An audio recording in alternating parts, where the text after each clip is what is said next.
Juokset jalkaa ja toimistolle, mut mä en ainakaan lähde.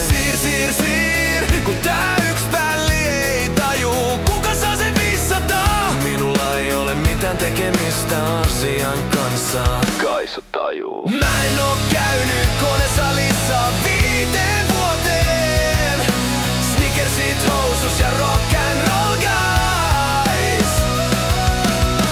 Mä oon ainut, joka tekee kynäkirjoittaa täältä etäältä. Mun eku on räpelle tetty ja mekatroniikka hajos. Hei, kerkiiks tänään? Sussa on jotain mitä mun vaimossa ei oo ja mulla on lupa ottaa silloin tällöin. Hei, kuuntele mä sanon tän vaan kerran. Silloin kun minä teen muutoksia, niin minä teen ne oikein. Ja se on muuten sama raha lauantai tai sunnuntai. Mä otan teitä ensi kerralla riveleistä kiinni. Ja muistakaa jätkät, Snickersit housus.